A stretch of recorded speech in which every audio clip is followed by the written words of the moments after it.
Assalamualaikum warahmatullahi wabarakatuh. Nama Putri Juniarti Muzayyinah, NIM 12016126. Alhamdulillahirrabbilalamin, wassalatu wassalamu ala asrofil anbiya'i wal mursalin, Sayyidina Muhammadin wa ala alihi wa sahbihi ajma'in, amma ba'du.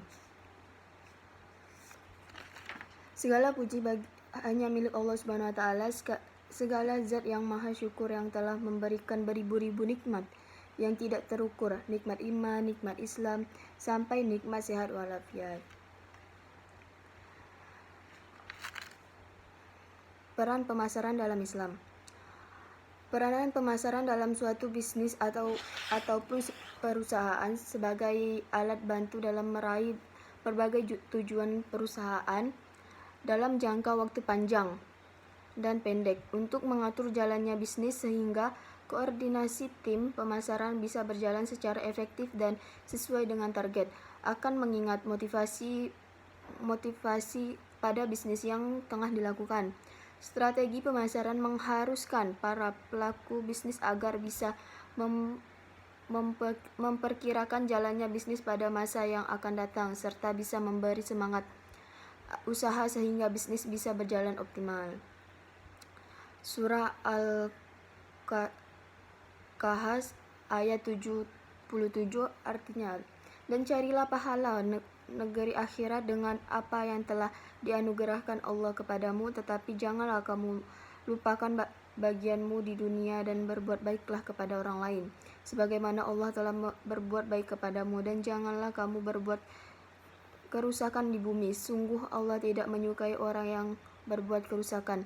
Isi kandungan surah Al-Kahf ayat 77 ialah manusia diperintahkan agar bekerja dan berusaha untuk kepentingan dunia dan akhirat.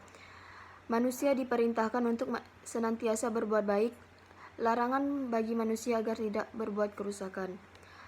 Harga wajar dan adil atau fair price adalah harga yang diperoleh berdasarkan kekuatan penawaran dan permintaan. Ekonomi Islam memandang bahwa pasar, negara, dan individu berada dalam keseimbangan atau istishad. Tidak boleh ada subordinat sehingga salah satunya menjadi dominan dari yang lain. Pasar bebas menentukan cara-cara produksi dan harga. Tidak boleh ada gangguan yang mengakibatkan rusaknya keseimbangan pasar. Terdapat beberapa prinsip dalam praktek ekonomi Islam. Prinsip-prinsip tersebut yaitu keadilan sosial, menjauhi riba, tidak bersifat spekulatif, dan adanya pembagian risiko. Al-Hisbah,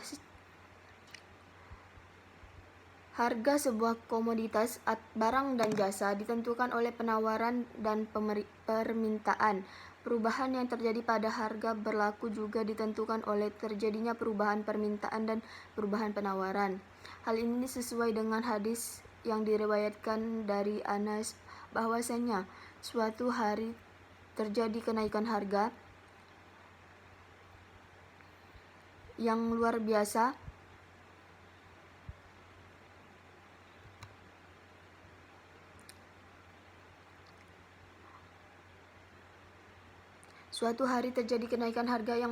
di masa Rasulullah SAW. Maka sahabat meminta Nabi untuk menentukan harga pada saat itu. Lalu Nabi bersabda, artinya bahwa Allah adalah zat yang mencabut dan memberi sesuatu, zat yang memberi rezeki dan penentuan harga. Hadis riwayat Abu Daud. Al-Hisbah secara bahasa berarti menghitung, berpikir, memberikan opini, pandangan, dan lain-lain. Sedangkan secara istilah Ibnu Taimiyah mendefinisikan sebagai lembaga untuk menegakkan kebaikan atau al-ma'ruf dan mencegah keburukan al-munkar. Surah An-Nahl ayat 90 artinya, sesungguhnya Allah menyuruh kamu berlaku adil dan berbuat kebajikan, memberi bantuan kepada kerabat, dan Dia melarang melakukan perbuatan keji, kemungkaran dan permusuhan.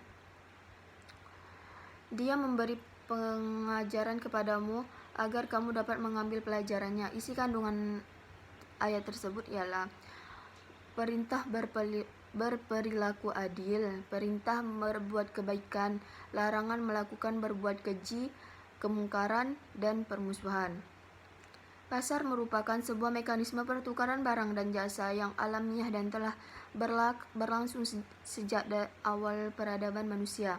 Dalam Islam, pasar sangatlah penting dalam perekonomian. Pasar telah terjadi pada masa Rasulullah dan Khalafur Rasyidin dan menjadi sunatul yang telah dijalani selama berabad-abad. Kekuatan pasar atau market power adalah kemampuan perusahaan untuk mempengaruhi harga produknya di pasar. Itu hadir di pasar persaingan tidak sempurna seperti oligopoli dan monopoli. Sebaiknya di pasar persaingan sempurna, perusahaan tidak memiliki kekuatan harga dan hanya bertindak sebagai price taker. Permintaan adalah jumlah keseluruhan barang atau jasa yang diingin dibeli atau dibeli oleh konsumen pada berbagai tingkat harga. Harga ada dua, harga barang itu sendiri dan harga barang lain yang terkait. Harga barang itu sendiri, produsen atau perusahaan akan menawarkan lebih banyak barang jika harga naik. Begitupun berlakunya sebaliknya. Harga barang lain yang terkait, contohnya, seorang petani memiliki lahan yang tidak dapat ditanami jagung atau kacang-kacangan. Pendapatan konsumen akan menunjukkan daya beli konsumen. Semakin tinggi tingkat pendapatan, maka semakin meningkat permintaan terhadap suatu barang tersebut. Selera atau kebiasaan juga dapat mempengaruhi permintaan atau suatu barang. Jika selera masyarakat terhadap suatu barang meningkat, permintaan terhadap barang itu pun akan meningkat. Penawaran adalah keadilan kesediaan penjualan untuk menyerahkan berbagai barang yang pada tingkat harga dalam waktu tertentu dan keadaan tertentu.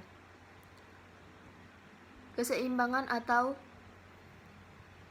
equilibrium menggambarkan suatu situasi di mana semua kekuatan yang ada dalam pasar permintaan dan penawaran berada dalam keadaan yang seimbang, sehingga setiap variabel yang terbentuk di pasar, harga dan kuantitas, sudah tidak lagi berubah. Prosesnya terjadi keseimbangan dalam pasar berawal dari mana saja, baik dari segi permintaan atau penawaran, namun dalam segi perubahan akan terjadi pada satu sisi saja, sisi penawaran atau sisi permintaan. Untuk proses penyampaian keseimbangan pasar akan dijelaskan melalui grafik. Salah satu peran permintaan dalam mengatur mekanisme pasar adalah menetapkan lembaga pengawasan pasar atau market supervision.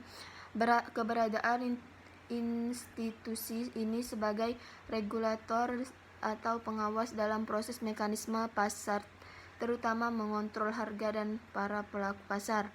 Proses keputusan pembelian dimulai apabila konsumen menyadari suatu masalah atau kebutuhan terhadap produk yang diinginkan.